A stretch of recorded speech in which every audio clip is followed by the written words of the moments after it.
Como que você enxerga a cobertura do câncer pela imprensa brasileira? A qualidade da cobertura de jornalismo de saúde, de câncer e de outras doenças evoluiu muito. A maior ameaça está nessas pessoas que não têm responsabilidade com nada, e sim com os patrocinadores, com os recebidinhos, com os cachês e leva informação à torta direito. Cada vez mais isso é feito por pessoas que não são de veículos de comunicação, que usam as mídias sociais como influencers e que falam com milhões de pessoas. No Outubro Rosa, que é o mês de conscientização sobre câncer de mama, surgiu num determinado ano. Essa mentira falava de que a radiação emitida pelo mamógrafo causava câncer. E aí você fala isso, justamente, né? Em qualquer momento isso é nocivo, mas justamente no mês de conscientização do câncer de mama, e que a mamografia é o principal exame para você fazer a detecção precoce, porque assim, o autoexame das mamas, o autoconhecimento das mamas, ele é importante para você identificar lesões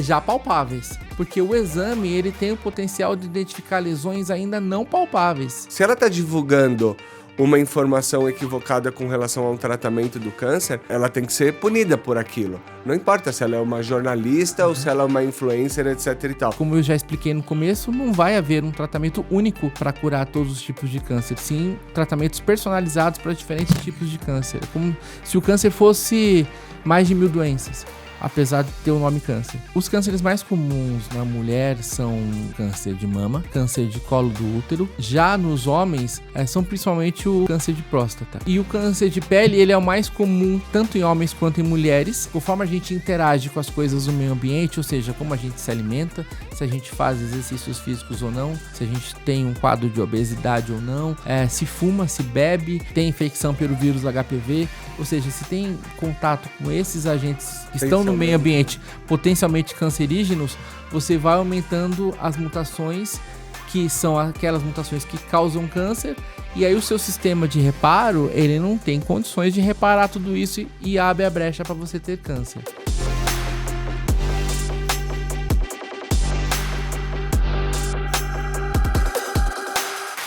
Fala pessoal, tudo bem? Sejam bem-vindos ao Como Não Pensei Nisso Antes, um podcast onde a gente fala sobre inovação de um jeito descomplicado, leve.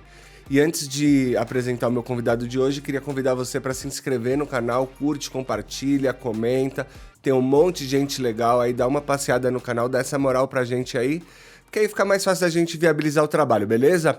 Bom, vamos lá. Hoje eu tô recebendo aqui um cara que ele é considerado uma referência no jornalismo científico e de saúde no Brasil. Ele é jornalista, pós-graduado em comunicação jornalística pela Casper Libero, mestre e doutor em oncologia pelo AC Camargo Cancer Center. Ele também é diretor e fundador da Senso Consultoria de Comunicação, uma agência especializada em ciência, saúde e educação. Seja muito bem-vindo, meu amigo Moura Leite Neto. Olá, Eduardo, um prazer falar contigo. Aliás, me permita, por nossa amizade, chamá-lo de Edu, né? Pelo amor de Deus, prazer tá em estar casa. contigo, Edu. Moura, eu queria que você começasse. A gente tem tanta coisa para falar, tanto da sua carreira até da nossa história, da nossa amizade. Acho que a gente vai ter bastante tempo para falar disso. Mas eu queria que você começasse apresentando a Senso. Então, o que é a Senso Comunicação? A Senso Consultoria de Comunicação, até por ser uma agência muito centrada muito na minha figura e eu ter esse caminho muito voltado para a oncologia, né, os principais clientes hoje nós temos são de oncologia, né? Embora eles não conflitem entre si, né? O que é uma preocupação que a gente tem, né? Que são a Sociedade Brasileira de Cirurgia Oncológica, a Sociedade Brasileira de Radioterapia, o Instituto de Urologia, Oncologia e Cirurgia Robótica, IUCR. Temos também o Grupo Brasileiro de Câncer de Cabeça e Pescoço. Isso com assessoria de imprensa, né? Alguns nós produzimos também podcasts, videocasts, então temos outros clientes também de oncologia.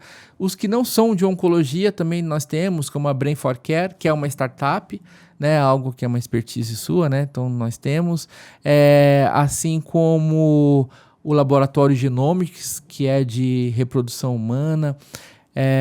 Enfim, nós temos aí um número interessante de clientes que oferecemos e temos fora da saúde, que são 2 clientes que nos dão muita alegria também, porque tira um pouco da nossa zona de conforto, nossa zona de conforto que é da saúde, mas aí de fato a gente consegue atuar em outros âmbitos da ciência e da educação, que são o Instituto de Astronomia, Geofísica e Ciências Atmosféricas da USP, o IAG, e o Instituto também de Geociências da USP. Então, usando um trocadilho, porque um dos departamentos é astronomia, e eu gosto de trocadilhos, assim, ele nos coloca em outro universo, de fato.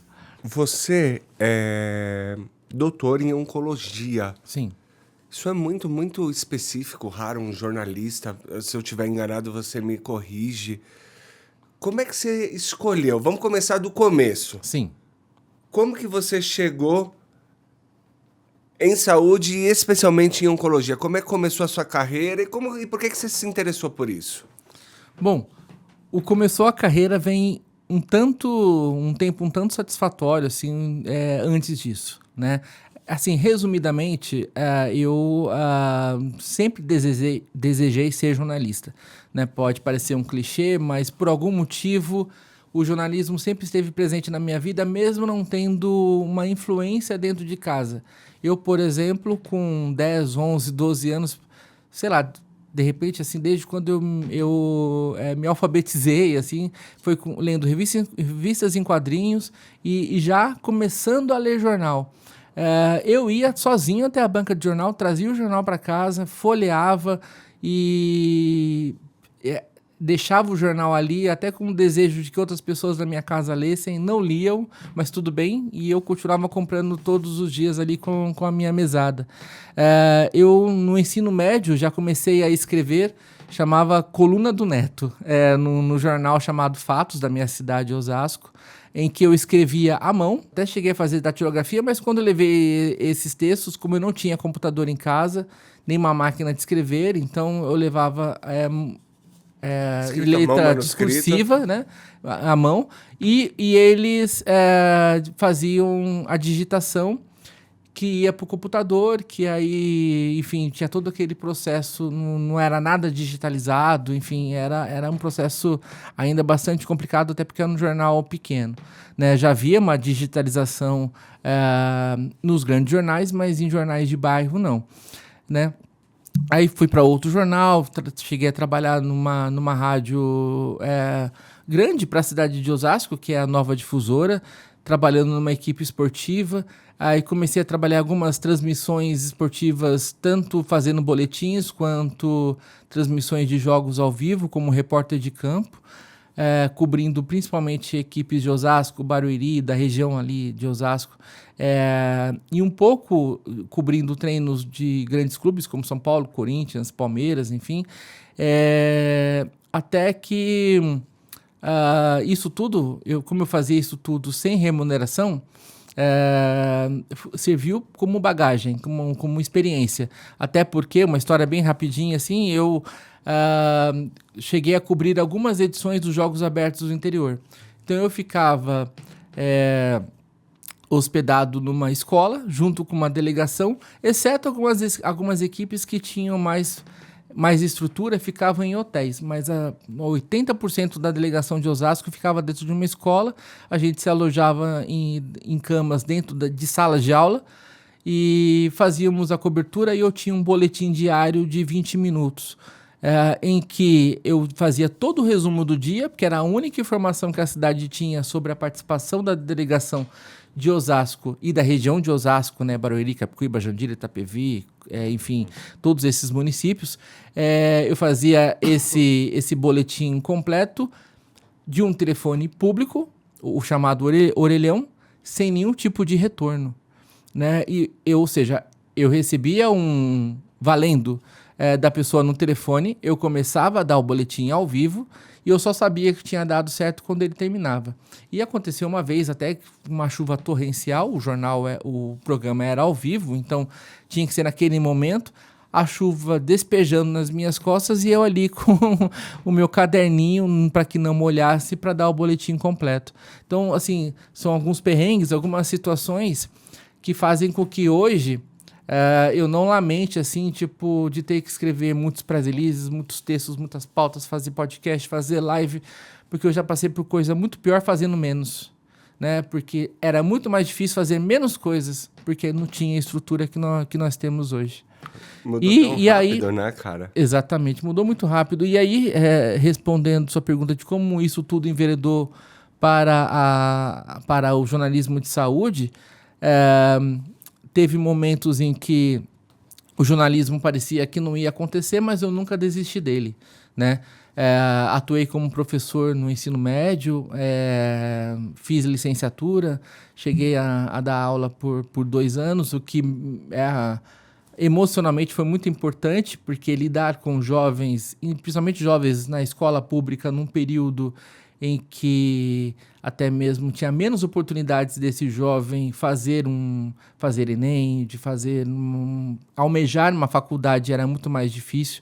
Então eram jovens muito desesperançosos e isso gerava rebeldia, gerava um comportamento ruim dentro de sala de aula. Então lidar com eles assim me deu uma inteligência emocional de lidar com as coisas que acabo utilizando na minha vida como jornalista, como profissional, como gestor de comunicação agora também. Mas estava difícil as coisas acontecerem no jornalismo, até que houve uma entrevista, né, de uma agência que nós trabalhamos juntos, a Comunique, em que eu fui selecionado ali, né, para fazer o atendimento do Hospital AC Camargo. Por não ter nenhum familiar com uma história de câncer, né, alguma vivência doída ou de enfrentamento da doença, eu não tinha a dimensão de que hospital era esse. A minha namorada na época, hoje esposa, ela já trabalhava na área da saúde, e quando eu falei o AC Camargo, ela falou, nossa, é o Hospital do Câncer. Aí que eu comecei a entender mais ou menos, mas quando eu virei ali a rua Tamandaré, né, que é a rua do hospital, e vi o tamanho do hospital e que eu seria assessor de imprensa daquilo, aí eu pensei, opa, agora a coisa ficou séria, né? Eu acho que alguma coisa especial vai acontecer aqui. E aí, conforme eu fui lidando com as primeiras pautas, eu vi a complexidade do câncer, já começava a se falar de oncologia personalizada, de coisas que para mim eram muito difíceis naquele momento. Aí, quando eu percebi, eu já estava dentro da biblioteca do hospital, já estava estudando, já estava pesquisando, já estava começando a ter um pouco mais de autonomia para fazer perguntas mais pertinentes para os pesquisadores, e quando eu vi, eu já estava encantado com aquela maldita doença que trazia tantas oportunidades de pauta e de conhecimento e de poder fazer uma diferença na vida das pessoas através de uma informação de qualidade, através de pautas em que o assessor de imprensa não aparece, mas ele ajuda nessa construção. Então, dali eu fui partindo para o mestrado, para o doutorado, enfim, que eu posso falar mais adiante. Bom, primeiro fazer só um parênteses sobre essa nossa história na Comunique. Não sei se o Paulo vai ver, mas um abraço para o Paulo, para a Fabi, né, esposa dele. Foi uma época muito legal. Sim. Eu também... Eu já estava lá quando você chegou, eu acho. Estava sim. E eu lembro... Você fazia o atendimento do MASP. Eu atendi o MASP, que também foi transformador na minha vida. O Paulo tem essa característica, né? Ele ajudou, ele colocou... Muita gente, assim, eu vi em lugares também que... Eu também não achei que eu fosse conseguir atender uma instituição como o MASP, e também mudou a minha vida. Que é só o maior museu da América Latina, né? Exatamente. É um moleque e ele teve muita paciência também, porque eu sei que eu era um moleque muito difícil. Bom... Só você não foi um moleque difícil. Você sempre foi um cara disciplinado, estudioso. Você foi mais sério, né? Você sempre foi mais sério e tal, mas... Enfim, eu tenho muita gratidão por ele e por essa fase aí que a gente passou. E hoje eu consigo entender as coisas de uma maneira diferente também, né? Se vão aí 20 anos... Por aí. Quando eu entrei no AC Camargo era 2000... por aí. 2005. 2008. No meu caso foi 2008 que eu entrei. Não, Você verdade. já estava há um tempinho. Verdade. Você sabe que meu pai foi operado no AC Camargo e o Paulo ajudou nisso daí. Eu acompanhei um pouco. Você lembra? Ele foi pelo Ikeda, Mauro Ikeda. E eu escrevia na AB Câncer nessa época. Existe a AB Câncer? Não, a AB Câncer não existe mais. Vou fazer uma pergunta mais aberta, Uhum. talvez mais polêmica. E aí a gente vai começar a debater ela. Como que você enxerga a cobertura do câncer pela imprensa brasileira? Sim. Bom, nós tivemos aí algumas lições, né, com relação à qualidade da cobertura sobre câncer, principalmente quando houve um episódio, né, que acho que a gente vai acabar falando em outros momentos, que foi da fosfetanolamina. Fosfetanolamina foi uma pílula, em que foi dada como a cura de todos os tipos de câncer a alguns veículos, né, a começar pela... e assim, é uma coisa que se tornou pública, né, começou pelo G1 de São Carlos, porque foi pela USP de São Carlos que esse estudo, né, começou a ser desenvolvido e isso virou uma grande panaceia, uma situação muito desagradável, porque não havia nenhuma evidência científica. Para começar, não vai existir um tratamento que vai ser o único tratamento que vai curar todos os tipos de câncer, né? Pela complexidade, pelas múltiplas vias, pelos múltiplos cânceres. Se você pegar um câncer, por exemplo, de pulmão, um câncer de pulmão, ele não é só um câncer de pulmão. Vai depender de outros aspectos, né? A fase em que ele é descoberto, qual é o subtipo dele, que gene está alterado, enfim, são diferentes subtipos, e para cada subtipo um tratamento funciona, outro não, por isso que se faz tanta pesquisa em câncer, para justamente se identificar esses tratamentos. Mas houve um aladeamento muito grande, em que, de certa forma, como também as coisas são meio que até ruins, as coisas ruins também são cíclicas, né? Nós tivemos outra experiência com a cloroquina, né? Isso já foi na época da Covid. Então, assim, é só vocês identificarem o que aconteceu nessa época com a questão da fosfetanolamina em relação ao câncer, né? E aí os jornalistas... Mas, de uma certa forma, eles aprenderam um pouco essa lição quando houve o episódio da cloroquina, porque já foi apontado como... Peraí, precisamos de pesquisa, precisamos de estudos, né? A imprensa começou a ter mais atenção a saber se aquilo é sério e começar a ouvir especialistas antes de alardear de uma forma muito exagerada as coisas. Existe ainda por parte de alguns jornalistas, de alguns veículos, principalmente quando você deixa de ser um jornalista apenas que informa, que checa, que apura e coloca um pouco do seu emocional na situação e acaba desejando aquilo que todo mundo deseja, que é a cura de todos os tipos de câncer, né? E isso acaba se levando um pouco para a qualidade da cobertura. Isso ainda acontece em alguns casos, mas no geral a qualidade da cobertura de jornalismo de saúde, de câncer e de outras doenças evoluiu muito, tem tido muito mais atenção, muito mais preocupação, tem tido uma certa atenção dos veículos em que haja um zelo com essa apuração, que isso não seja aladeado de uma forma em que uma informação sobre saúde, ao invés de fazer bem, ela faz mal, né? É melhor em saúde, assim como outras editorias, você não informar do que você informar errado, porque você vai modificar comportamentos da sociedade para um lado negativo, né? Então, eu avalio como positiva, assim, tem melhorado a qualidade. Ô, Mora, teve uma matéria recente, Sim. ou não sei se recente, talvez um ano, sobre a vacina do crack. Você lembra disso? Também foi uma pesquisa, e aí uma revista grande deu como se fosse uma suposta cura do crack. Se você desse a vacina, eu escrevi para o editor, que era um cara que eu conhecia, e eu falei, se você achar uma família cujo filho tomou a vacina, eu faço a matéria de graça para você. E parou, né? E que parou de usar. Não existe, porque é um problema multidisciplinar. É muito difícil, porque eu acho que a gente vive um dilema. Aí discutindo até o formato do jornalismo atual e os rumos para onde ele vai. Sim. Antes você tinha só os jornalões, as TVs, as rádios, a imprensa tradicional. Exato. Como era? Então, assim, a maior velocidade que você tinha era a notícia do dia. Isso era o mais veloz que você poderia ser. Era a notícia do dia.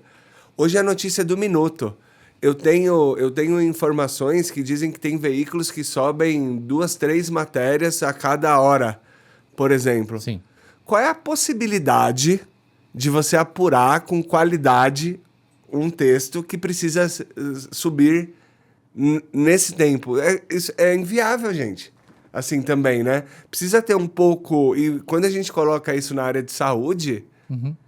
se a gente não tiver uma certa cautela, a gente vai disseminar muitas informações equivocadas, né?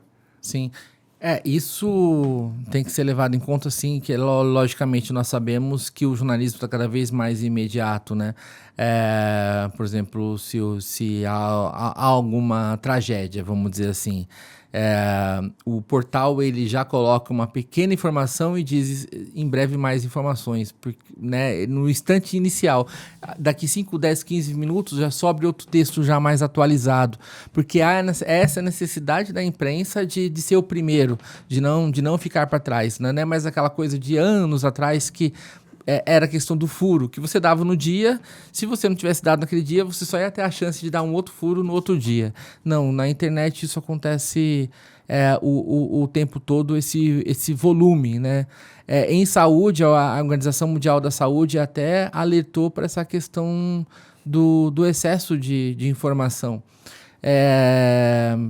Que ele acaba gerando muito estresse, muita ansiedade, né? Acaba fazendo mal para a saúde das pessoas ter tanta informação sobre saúde. Então, o segredo está em dosar e ter um ritmo que seja ágil, mas que seja apurado, seja checado, né? Você tem que buscar esse equilíbrio.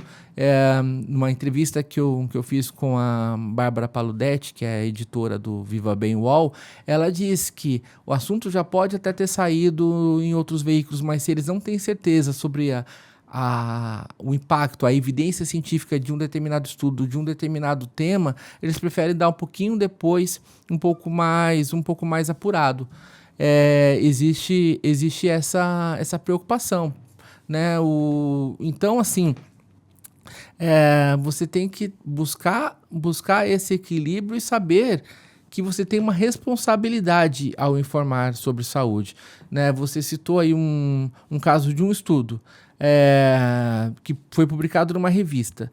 Aí existem algumas questões. Primeiro ver qual é a universidade dessa pesquisa, ver se tem algum conflito de interesse, se tem alguém financiando esse estudo, e ver qual é a qualidade desse estudo. O jornalista, a não ser que seja um jornalista já muito acostumado a cobrir saúde e ciência, ele vai saber identificar com mais facilidade. Mas tanto esses quanto os menos especializados, ou aqueles que cobrem generalidades e caiu no colo dele uma pauta de saúde e ciência, ele tem que produzir algo rápido, ele precisa entrevistar alguns especialistas, né? Para que eles deem o devido equilíbrio. E não é só entrevistar o autor, porque ele vai continuar naquele mesmo viés de defender o estudo que ele fez, mas de entrevistar outros porta-vozes, né? Você vai encontrar especialistas daquele tema para você fazer primeiro, para ver se a pauta cai ou não, né? E se é um assunto que muitas vezes já está circulando, até você soltar como um alerta, né? Tem muito disso, de falsos estudos acabam sendo levados aí, porque existem muitas revistas científicas que são predatórias, que não são de qualidade. O fato de estar num artigo científico não é uma garantia de que aquela informação é real, né? Que é validada, que tem uma qualidade científica de fato naquilo. Então você tem que buscar os melhores caminhos de você ter certeza daquilo que você está levando ao seu público. Ô Mora, Usando o exemplo que você trouxe, não me lembro o nome da cápsula. É fosfoetanolamina. Eu decorei Dificilmente porque eu vou conseguir falar ela até o final desse podcast, mas eu tive beleza. muito pesadelo com ela. Mas vamos lá, você disse que esse estudo foi feito pela USP de São Carlos. Exato. Porra, é a USP. A maior universidade da América Latina, é uma das maiores do mundo. Aí você tá na redação do G1. Sim. Vamos... Aí chega um estudo da USP pra você, com essa informação. Cara, o que a repórter deveria ter feito que ela não fez? Eu não estou personalizando, tá? Mas eu tô querendo dizer assim, é complicado. Sob essa perspectiva, é a USP, é uma instituição que a gente respeita do ponto de vista científico, ou pelo menos para mim, que me considero um leigo na área da saúde, poderia ser de Harvard, poderia ser de Stanford. Eu tenho a impressão que certos selos, eles te dão uma autoridade com credibilidade, e você tá me dizendo assim, olha, é isso, mas não é isso também. Exatamente. Como discernir, como saber, cara? Conforme como eu disse, né, não ouvir apenas o autor, por mais que ele seja da USP, que ele seja de uma grande universidade federal ou estadual brasileira, ou seja, de Harvard, ou se até mesmo se é um estudo publicado na Nature, que sempre fala assim, uma grande revista, sempre fala a Nature, né, ou a Lancet, né, que são as duas principais, ou a Science. Você tem que ouvir outras vozes. E assim, aqueles que já estão um pouco mais acostumados a cobrir saúde e ciência, que não é necessariamente o caso do G1, né? Que é um portal grande que vai fazer várias coisas, inclusive saúde também. Embora no G1 tenha editoria G1 Ciência, né? E que foi... eu não lembro se foi dessa editoria que partiu a primeira notícia que gerou todo o boom no Brasil inteiro. Mas assim, o que deveria ter partido nessa apuração é de você ter identificado que ali era um estudo apenas não lembro nem se já tinha chegado em modelos animais, era em células in vitro, que é a primeira fase ali bem mais básica de um estudo. Quando você pega uma molécula, você pega algo para ser estudado, até ele virar um medicamento, menos de 5%, até menos do que isso, chega a ser um medicamento de fato algum dia. Porque conforme você vai fazendo as etapas de pesquisa, que é primeiro cultura em célula, aqui você vai observando ali a cultura daquilo, aí você faz em modelos animais, depois quando você vai conseguindo as respostas positivas desse estudo, você transpõe para humanos. Em humanos tem 4 fases de pesquisa clínica, né? E você só vai para a segunda se você obtém os resultados na primeira, porque senão o estudo ele é retirado, porque se você tem um falso resultado, você tem que notificar esse falso resultado e interromper o protocolo, né? Então era muito incipiente. Ela fez uma divulgação muito precoce. E provavelmente ela publicou de uma maneira como se já estivesse num estágio avançado. É algo nessa linha? Sendo leviano, não? Havia alguns elementos de que já tinha desenvolvido uma pílula que estava sendo distribuída gratuitamente, ou seja, havia uma divulgação, havia um processo meio maluco já há alguns anos acontecendo dentro da universidade. A própria Universidade de São Paulo foi... não diria conivente, mas ela foi passiva, vendo esse processo saiu a informação todo. Dali, né? Exatamente. A Universidade de São Paulo, ela acompanhou meio que à distância isso, de repente não imaginando que isso fosse ganhar o impacto que ganhasse, né? E aí, o próprio G1 de São Carlos tentando, né, a argumentar em relação a isso, na época eu trabalhava no AC Camargo, entrou em contato, caiu justamente comigo, né, esse contato, e eu falei, olha, desculpa, o que vocês estão fazendo é um desserviço. E aí foi uma conversa bastante tensa, e aí eu fui colocando os pontos para eles. Aí ela argumentava justamente isso, mas é um estudo feito dentro da USP. Não, tudo bem, eles são maravilhosos, é a maior universidade que nós temos na América Latina, mas não é assim. Aí eu fui explicando, E aí eu seguiu fazendo a pauta com outros veículos, né? Muitos veículos como SBT, como Rede TV e outros compraram demais essa questão, gerando um alarde muito horrível, assim, muito péssimo mesmo nesse período. Isso se machuca as pessoas, né, cara? Meu, câncer é uma doença que castiga, velho. Exato. E aí, assim, o primeiro veículo a colocar os pingos nos is positivamente foi o próprio G1, mas aí o G1 Nacional, né? Uma matéria feita conosco, né? Eu participei fazendo a interação de assessoria de imprensa nessa pauta, e aí explicou exatamente todas as etapas de pesquisa para um desenvolvimento de um medicamento e que a fosfetanolamina estava totalmente fora de qualquer coisa desse rito. E aí começou-se a ver que isso era uma panaceia e tal. Mas foi um processo bastante tenso, que entrou política no meio, enfim, né, as coisas ganharam proporções muito grandes. E assim, falando dos pacientes, né? Os pacientes, se tem alguém que não é culpado nessa história, é o paciente, porque o paciente ali que está naquela faixa de 20%, 30% dos cânceres para os quais não há cura, ou então que mesmo aqueles que têm a proposta curativa, mas que ainda não alcançaram a cura e está tendo um tratamento que está sendo agressivo para eles, eles vão querer tomar uma pílula que cura a doença deles. Eu também. Né? Eles vão querer. Lógico. Né? Só que não era. E como eu já expliquei no começo, não vai haver um tratamento único para curar todos os tipos de câncer. Sim, tratamentos personalizados para diferentes tipos de câncer. É como se o câncer fosse mais de 1000 doenças, apesar de ter o nome câncer. Vamos falar sobre isso com mais profundidade, mas eu queria fazer uma observação, até para a gente discutir um pouquinho sobre isso. Existe uma descrença por parte de uma parcela da sociedade sobre o jornalismo profissional. Sim. Globolixo, não acredita na imprensa, não sei o que, não sei o que. A gente sabe que isso está acontecendo, que isso está rolando. É importante a gente ter muito discernimento aqui nessa discussão. Por quê?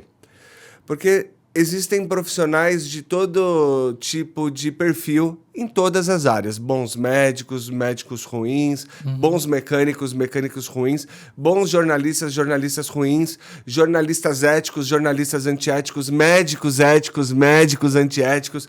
Então, a gente não vai abrir mão da medicina porque existe erro médico. Da mesma forma, a gente não deve abrir mão do jornalismo porque existe erro no jornalismo. O que a gente deve é discutir as formas de fazer com que esses erros não aconteçam ou sejam diminuídos. Isso não deveria cortar a crença num G1 da vida, no SBT, etc e tal, porque também tem muitas coisas que são positivas. O que a gente precisa fazer é discutir isso. Dentro dessa discussão, e aí tem uma coisa que me chama muito a atenção, assim, por isso que eu reforço muito esse fato de você ser um jornalista especializado, ter um doutorado em oncologia. Por quê? Eu tenho muitas críticas hoje com relação à formação, cara. Sim. E eu acho que o cerne do problema tá aí. Você pega você me corrige se eu estiver errado, pelo amor de Deus.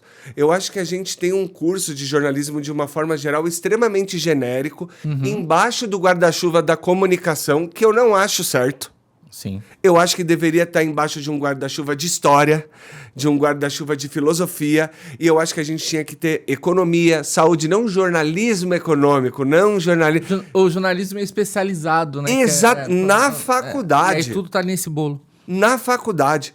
Então você pega um cara, num grande portal, um garoto que ganha um estagiário, e aí você põe ele para fazer essa pauta. Como é que você vai cobrar dele? Sim.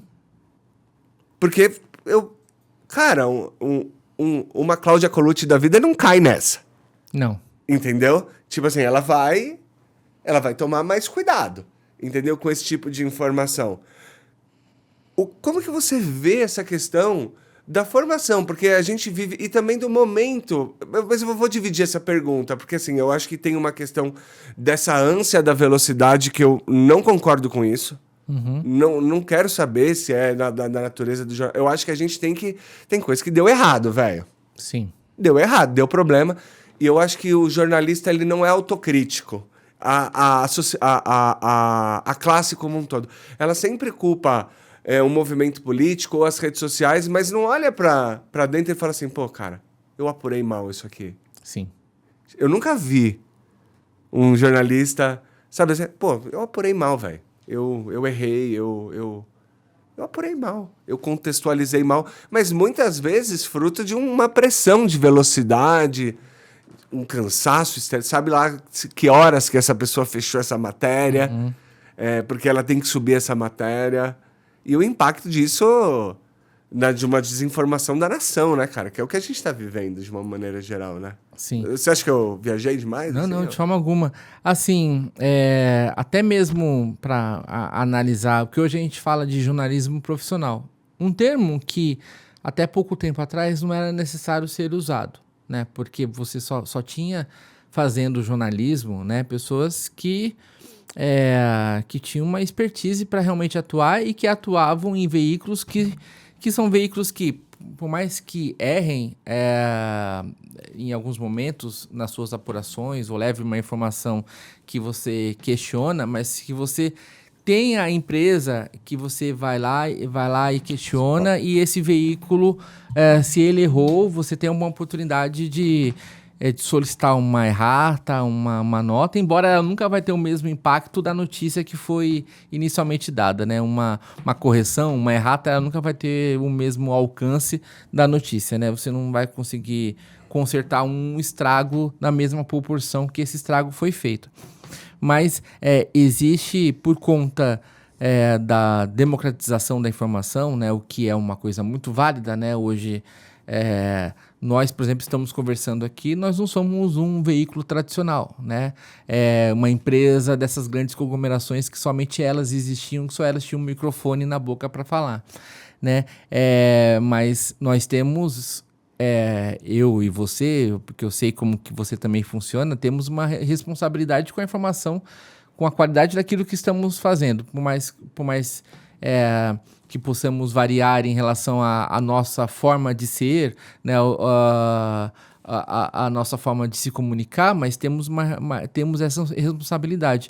Mas sabemos que existem pessoas que fazem comunicação, informam, fazem uma forma de jornalismo, jornalismo, mas por eles não se colocarem na condição de jornalista, eles não se sentem responsabilizados quando eles não levam uma informação de qualidade ou quando eles não têm um mínimo preparo para, de repente, entrevistar alguma pessoa ou para apurar alguma informação.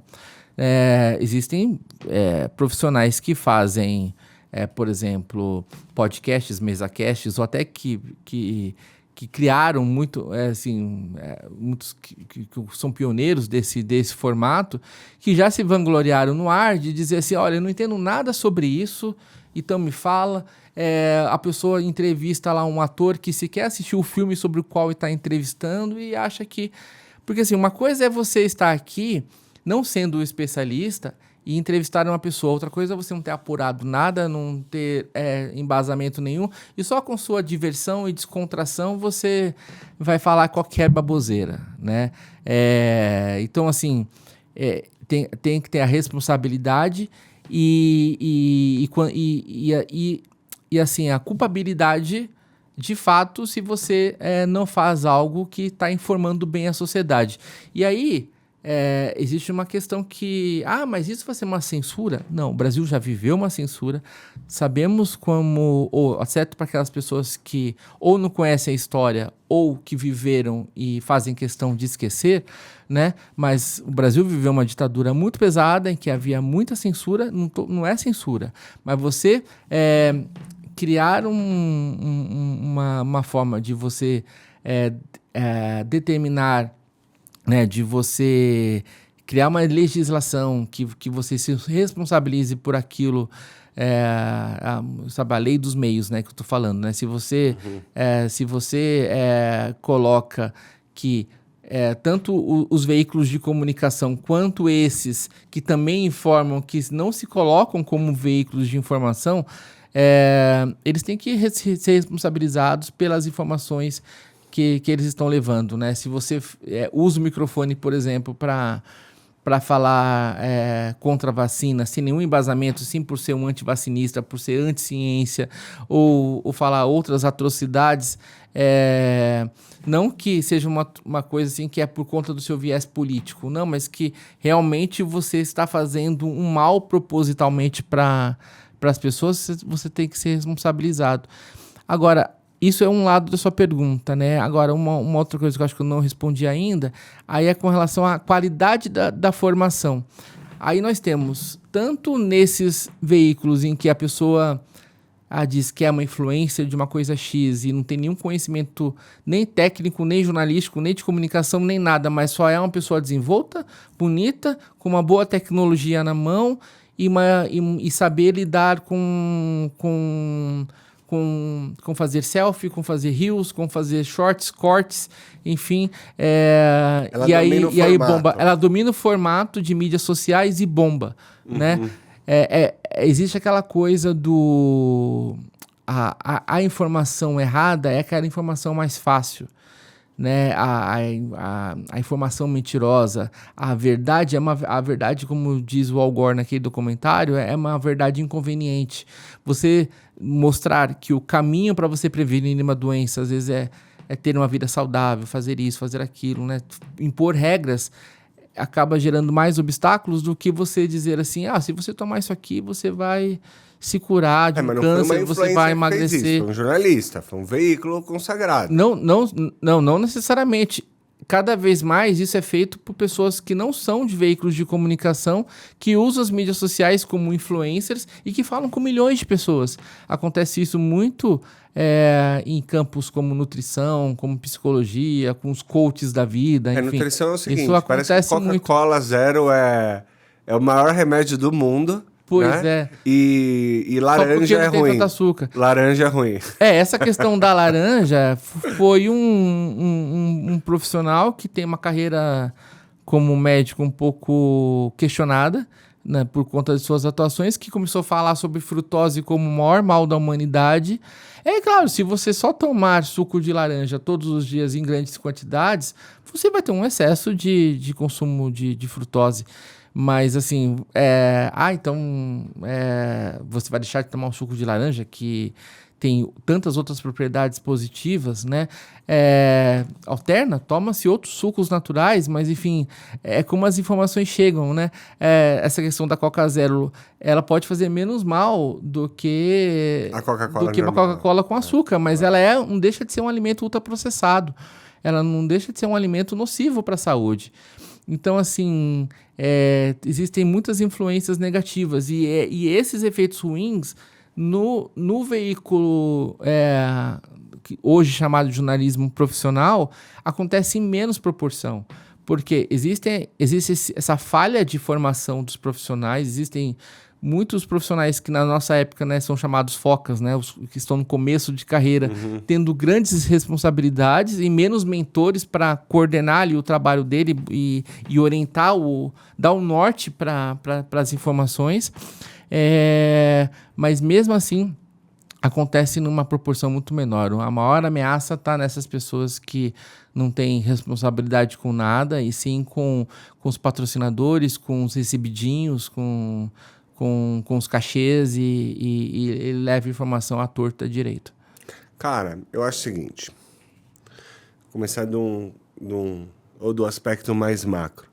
Eu acho que o grande problema do Brasil é a impunidade. Sim. Muita gente fala que é educação e que é saúde, mas eu reforço, é impunidade. Porque eu acho que se você sabe que você será punido por qualquer crime que você cometer, a probabilidade não importa as suas circunstâncias. A gente sabe das questões sociais, das desigualdades que o país vive, e é óbvio que isso vai interferir e vai aumentar ou diminuir taxas de criminalidade. Tem crianças que são mais ou menos expostas a isso, tá? Eu não estou falando sobre isso neste momento, mas o fato é que a gente tem um país de lei frouxa. Pra tudo, cara.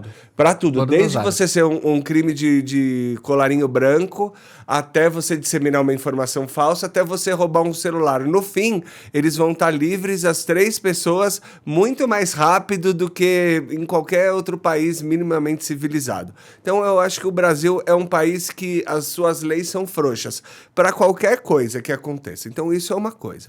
Sobre a questão da censura, uma coisa é censura prévia, né? Que é assim, eu não permito que você fale mais. Como aconteceu. Você não fala mais, Mora. Sim. Você não fala, não importa. Tipo, você não fala mais, assim, define que você não fala mais. Outra coisa é você ser responsabilizado por uma coisa que você assinou, que aí eu concordo com você completamente. Eu acho que todo mundo que... você, se a gente tá aqui, cara, pode ter uma pessoa vendo. 2 pessoas vendo. Você vai ter que ser responsabilizado por aquilo que você fala, porque você tem que ter minimamente cuidado com o que você fala. E isso é óbvio que aí tem uma seara que é de difícil limitação, mas existem muitas que não são, porque tem muita coisa que é discutido no campo ideológico quando deveria ser discutido no campo técnico. Tipo câncer. Exatamente. Tipo oncologia. Economia, nutrição, etc e tal. Então, eu não sou contra, de verdade mesmo, assim, as pessoas manifestarem livremente a sua opinião. Só que se ela tá divulgando uma informação equivocada com relação ao tratamento do câncer, cara, eu imagino que isso deva estar previsto em lei, porque ela está divulgando uma informação, ela tem que ser punida por aquilo. Não importa se ela é uma jornalista ou se ela é uma influencer, etc e tal. Vão ter campos que são mais nebulosos. Sim. Tipo opinião política, etc e tal. Mas vamos focar naquilo que é pragmático. Cara, que provavelmente é 80%, 90% do problema. Entendeu? Claro que tem coisas que vai ficar assim, não, ele é de esquerda, ele é de direita, ele tá me censurando. Tudo bem, mas... eu acredito que se as coisas estivessem bastante estruturadas, essa discussão se reduziria a 10% do problema. Ou 20%, sei lá. Sabe? Porque tem muita coisa que é do campo técnico. Sim. Que é do campo técnico. Eu não tenho uma opinião sobre o câncer. Ou eu sei, ou eu não sei. É muito simples. E aí eu vou ouvir as pessoas que sabem para emitir uma opinião sobre um determinado tratamento ou não. Então, eu ainda acredito que começa nessa parte do judiciário, tá? Legislativo, né? Na verdade, que fazem as leis, etc. e tal, para o judiciário executar e cumprir. Mas eu acredito que falta um pouco dessa estruturação. Com relação a esse formato que você está colocando... você falou sobre a questão da habilidade de comunicação, né? A gente viu aí o Pablo Marçal com 28% dos votos, por exemplo. Exato. Numa cidade como São Paulo. Tá. E ele fez uma acusação muito grave contra o Guilherme Boulos, né? E ele disse que tinha um documento que depois ele não apresentou. Foi uma coisa... depois o Boulos vai lá e faz live com ele. Mas... mereceu, velho. Porra! Como Pô, você não tem dignidade, velho. Ué. Agora sim, eu também compreendo que o Boulos pensou assim, bom, tem uma fatia do eleitorado com ele, eu preciso conversar com essa fatia, entendeu? É uma questão bastante discutível, mas qual é o ponto aqui? Porque todo mundo discute fascismo, mas ninguém discute como que se chega a isso. O Marçal deitou e rolou na imprensa, mano. Sim. Deitou e rolou porque ele é habilidoso, velho. Você não pode falar...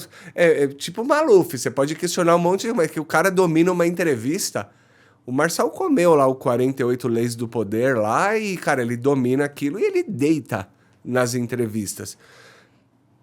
E aí, eu acredito o seguinte, ele tá fazendo o papel dele que a gente pode discutir aqui. Mas, cara, como que a gente dá palco ou como a gente não se prepara para esnucar esse tipo de informação que vem de uma maneira torta? Você tá entendendo? Sim. Esse é o meu ponto, assim. E aí eu acho que isso é função nossa. Existe uma questão no jornalismo que é o jornalismo declaratório, né? Que, por exemplo, você está assistindo ali um telejornal, aí você vê um político dizer algo que obviamente é uma fake news, né? É uma mentira, né? E aí termina essa sonora, né? Essa fala, volta pro âncora no estúdio e ele parte para a notícia seguinte. Não desmentiu, ou não ponderou, ou não trouxe uma reflexão sobre aquilo. Como existe diferentes opiniões políticas, né? Para aquele que concorda com aquele político, vai parecer assim, não, mas aí é um veículo com uma opinião diferente, aí que vem essas expressões, né? Você chamar a Globo de Globolixo porque, em teoria, seria um veículo... Dizer que a Globo é um veículo de esquerda é não conhecer a história. Já começa por aí. Ela, inclusive, apoiou o Collor e a ditadura. Exatamente. A própria Globo... Abertamente. A própria Globo, exatamente. Reconheceu. Demorou muito para reconhecer, mas reconheceu, né? Através de editorial, né? A Globo agora está completando 100 anos, mas se eu não me engano foi quando completou 80, alguma coisa assim. Ela fez um editorial no jornal O Globo assumindo que eles foram coniventes e parceiros da ditadura, né? Enfim, e aí você vir chamar de veículo de esquerda é bastante complicado, não ter esse conhecimento. Então, assim, essa questão do jornalismo declaratório é você realmente dar palco para maluco, né? Vamos fazer uma analogia com uma sala de aula, por exemplo, né? Sempre vai ter a turminha do fundão que fala atrocidades, que faz a piada do gordinho, que faz a piada racista, que faz a piada xenofóbica. Sempre vai ter os bobos da corte lá que vão aplaudir, que vão dar palco para esse infeliz. Esse infeliz se infla, né? Porque ele já é um cara... inseguro e ególatra ao mesmo tempo, né? Essa insegurança faz ele ser um trouxa e aí acaba levando esse tipo de situação no comportamento hostil com outras pessoas, né? Mas ele vai ganhando palco, e assim surgem Pablos Marçais da vida, que ele começa a falar frases de efeito, frases que parecem inteligentes, tipo, eu vou fazer você prosperar, eu vou fazer você sei lá o quê, eu vou com essa linguagem coach que cada vez mais está dominando a mente das pessoas e acaba se tornando um discurso fácil, né? Um discurso que você tem uma vida difícil, em que você acorda 5 da manhã para ir trabalhar e chega à noite exausto, não conseguiu dar atenção para sua esposa, não conseguiu brincar com seus filhos, não conseguiu, enfim, se alimentar bem durante o dia, passou um perrengue trabalhando e também no transporte indo e vindo para casa. Você fica consternado. E aí aparece um cidadão dizendo que ele prosperou apenas porque ele quis, né? Porque as coisas aconteceram na vida dele, porque ele só mudou o mindset dele.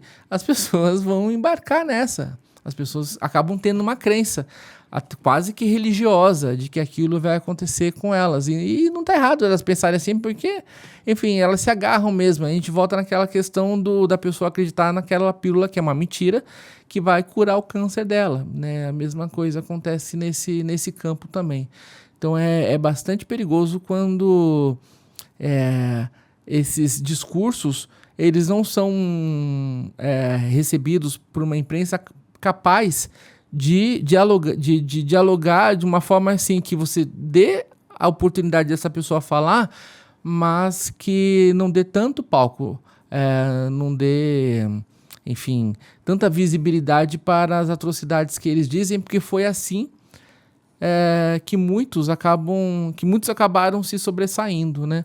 Mas, Mora, eu acho o seguinte, é o confronto. Uma vez, eu atendi um cliente que levava estudantes de medicina para estudar na Rússia. Certo. Um garoto tomou um porre de vodka, pulou naqueles lagos e morreu. Sim. devia ter uns 18, 19 anos. Um veículo me publica assim: estudante da empresa X morre na Rússia. Não era uma informação falsa, mas tal qual estava publicada, dava a entender que por conta de uma negligência do meu cliente, aquela morte tinha ocorrido. E isso não é verdade. Sim. Isso não era verdade. Eu liguei para a jornalista e expliquei. Ó, ele não estava sob a tutela dessa empresa. Não estava sob a tutela dessa empresa. Aí ela falou assim, mas a informação não é falsa. Eu falei, mas o contexto não é verdadeiro. Discutimos ela, porque assim, se for para colocar todas as informações, qual roupa ele estava vestido, a gente chegou nesse nível de conversa. Porque se tivesse com uma calça mais térmica, etc e tal, será que teria acontecido? E porque o que ele bebeu vodka mesmo e tal. Bom, onde eu quero chegar? Eu, de novo, acho que eu queria discutir a formação mesmo e o desempenho dos jornalistas perante alguém que propaga uma determinada fake news porque tem uma habilidade, uma verborragia comunicacional, como você está colocando aqui, que você tá certo. É verdade. Você é um cara sério, velho. Eu sei disso. Entendeu?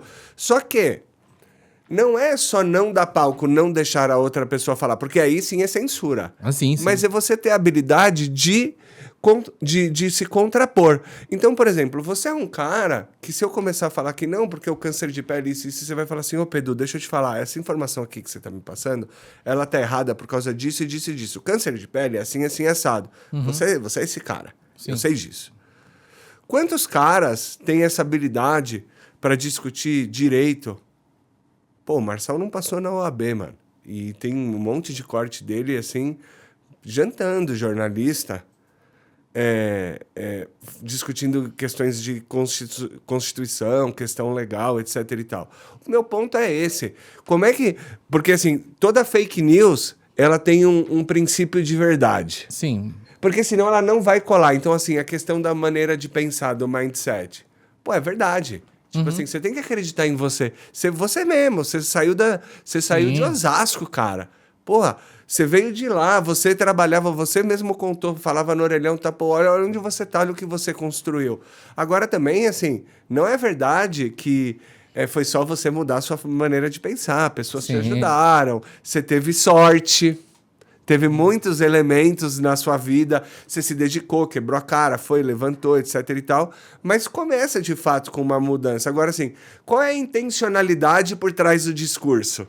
E eu acho que os jornalistas não ganham isso nas entrevistas, cara. Não. Tipo assim, sabe assim?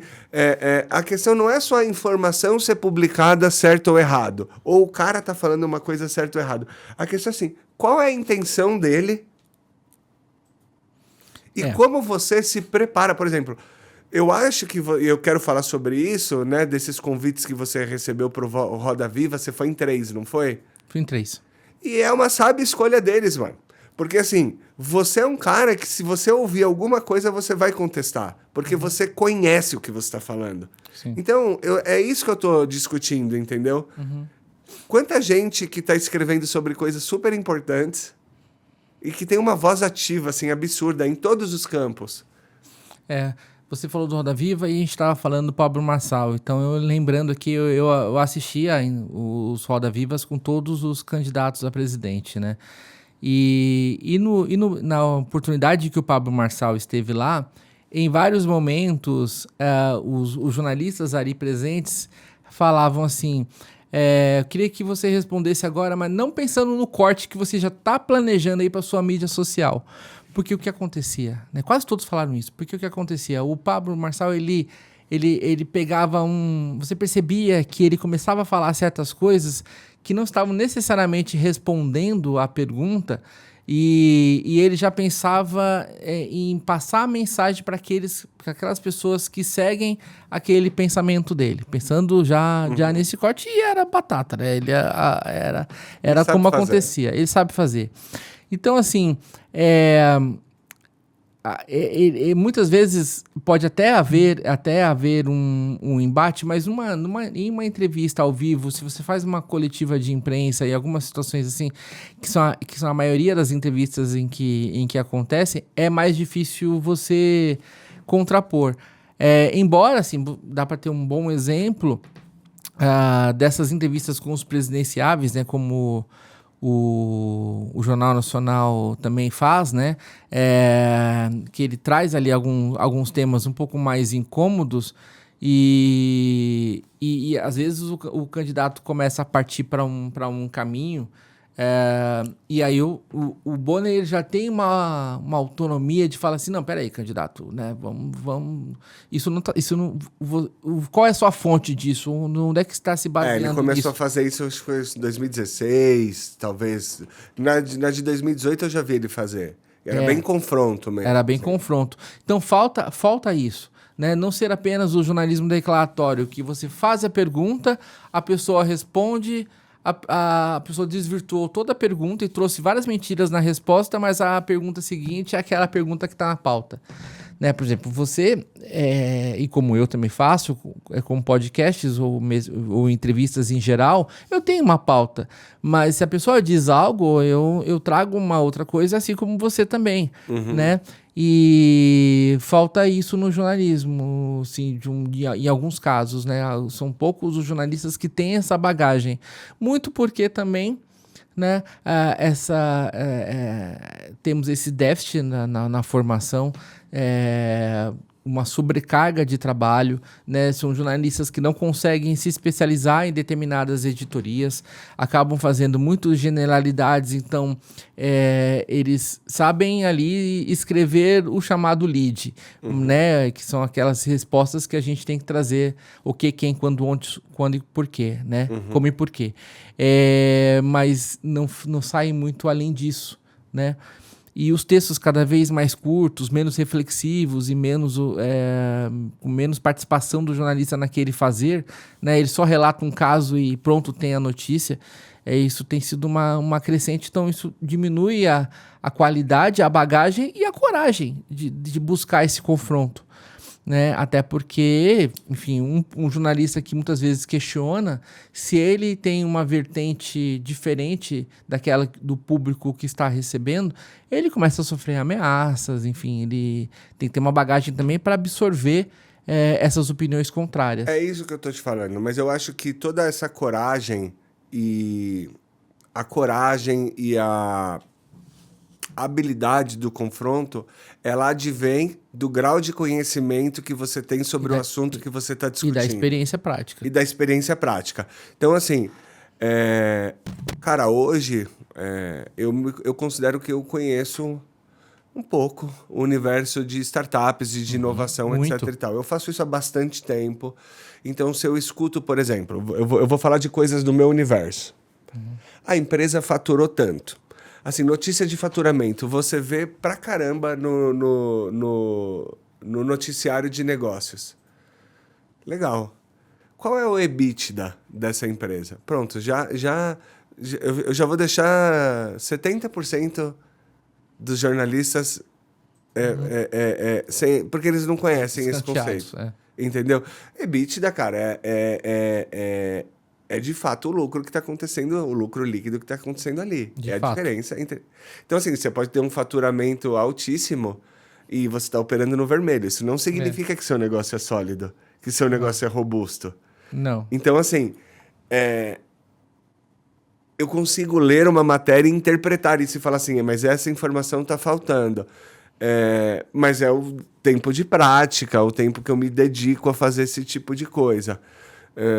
Então eu acho que a gente precisa tomar muito cuidado com as nossas crenças quando a gente está entrevistando uma pessoa que tem que a gente pode, né, só para fechar esse caso do Marçal que você falou, teve uma moça, eu acho que é da agência pública, que ela falou cidadãos.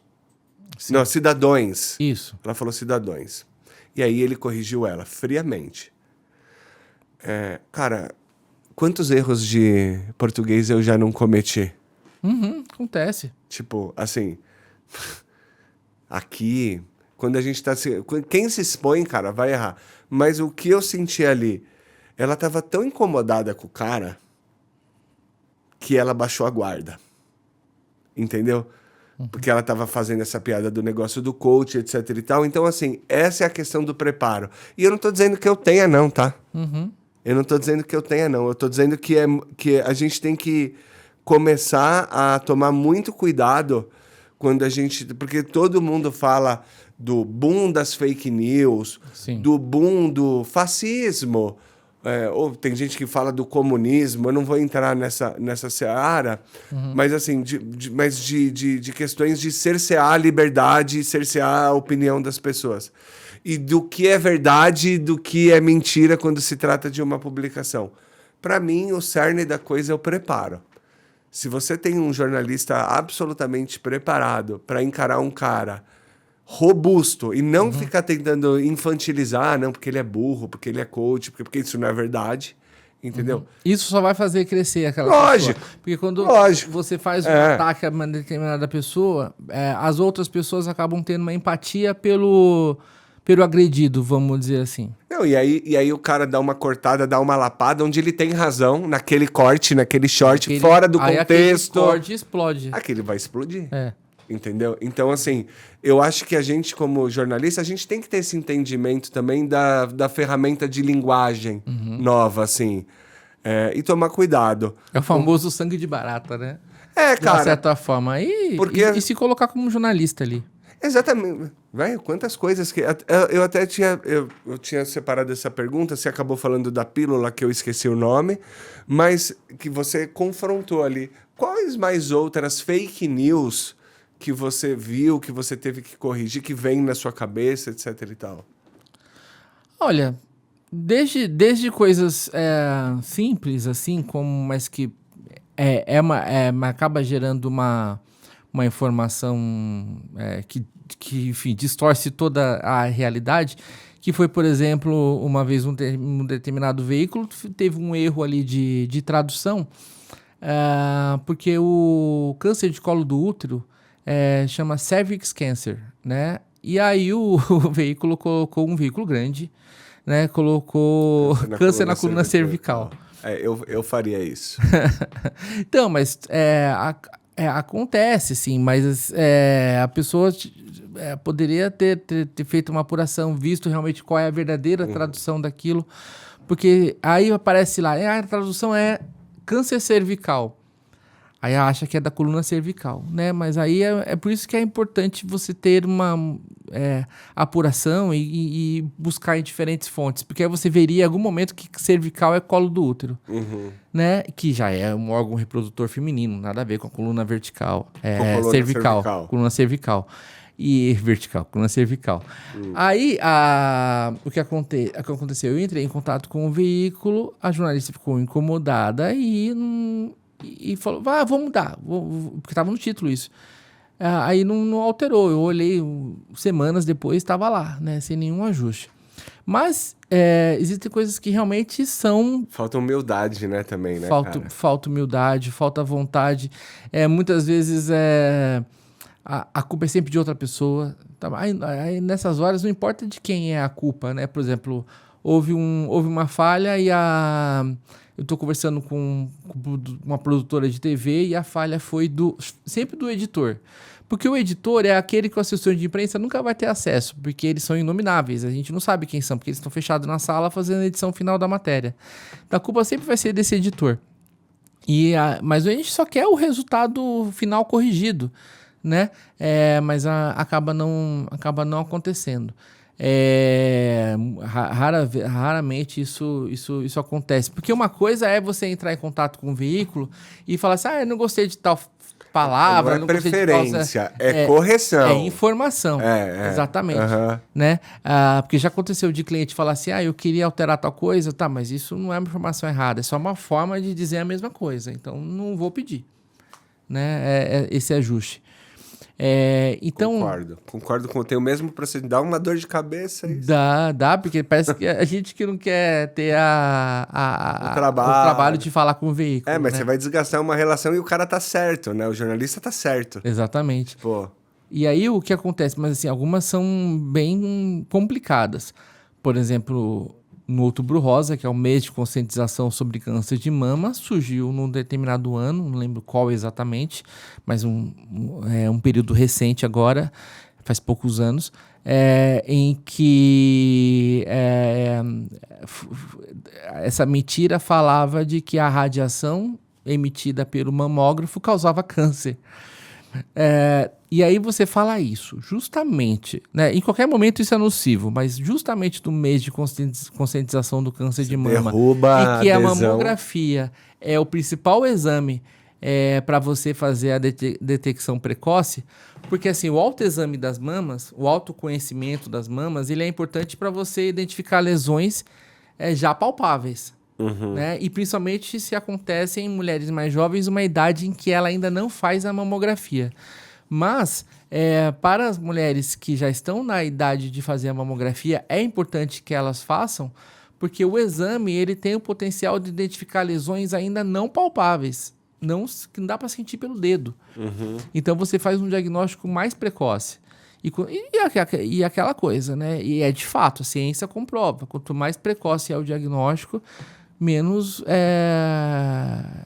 esse tratamento vai ser agressivo, menos essa doença vai ter evoluído e são maiores as chances de cura e, enfim, é menor custo financeiro, emocional e físico para paciente. Ô, Moura, quais são os cânceres mais comuns em mulheres e depois quais são os cânceres mais comuns em homens? Certo. Os cânceres mais comuns na mulher são o câncer de mama, câncer de colo do útero, aí vem outros tumores ginecológicos, né, como ovário e endométrio, mas eles não são tão mais comuns assim. Esses particularmente só da mulher, né, que eles são mais comuns nelas. E o câncer de tireoide, embora o câncer de tireoide, felizmente, ele tem uma taxa em que poucos desses tumores são muito agressivos, mas é um tumor bastante frequente na glândula da tireoide, né? Aqui no pescoço.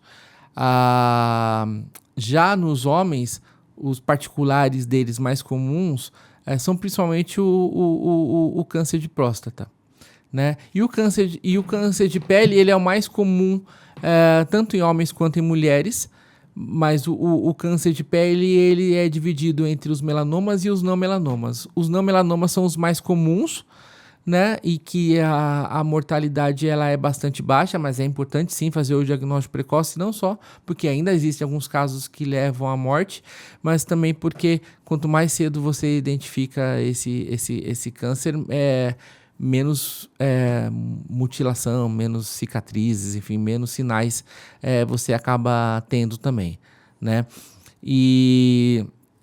E aí, no caso, depois vem os cânceres de pulmão, tanto em homens quanto em mulheres, embora em homens é mais comum. O câncer colo-retal. Colo-retal é intestino grosso, que é o cólon, que é intestino grosso, e o reto. Também é muito, muito comum. E os cânceres de estômago também são bastante comuns, embora menos do que o colo retal. Esses são os principais. E aí, podemos falar de prevenção desses tipos de cânceres, né?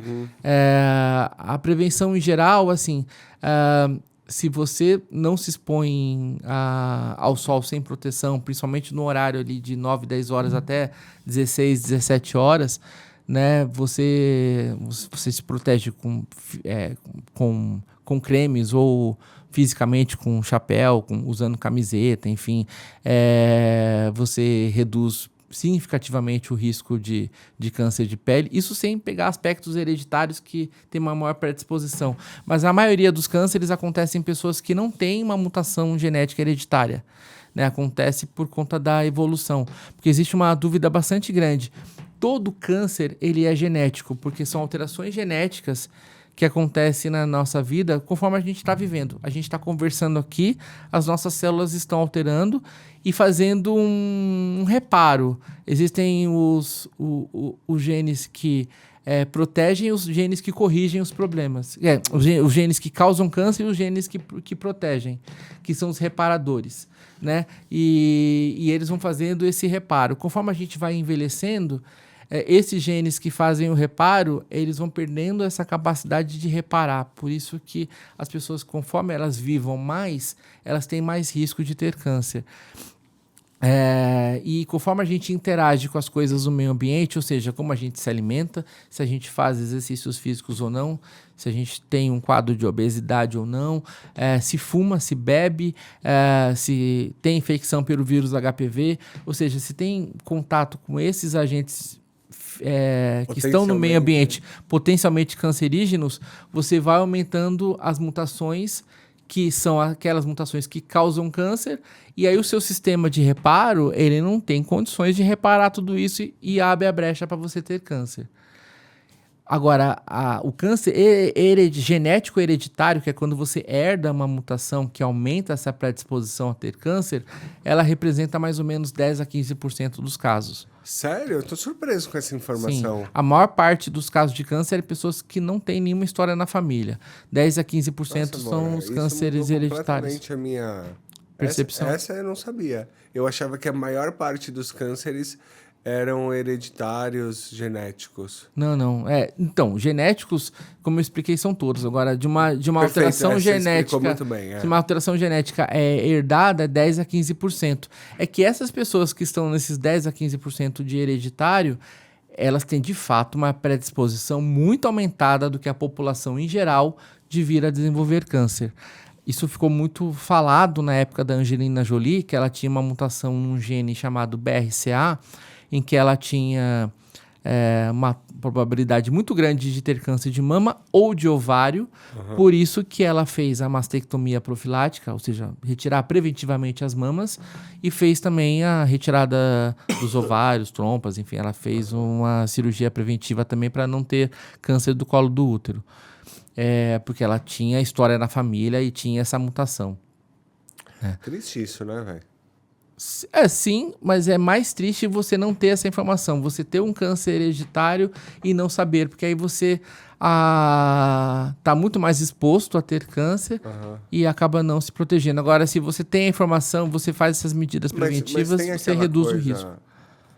É uma pergunta de leigo, tá? Claro. Tipo, assim, cara, a pessoa vai ter câncer independente do que ela faça, independente do que aconteça.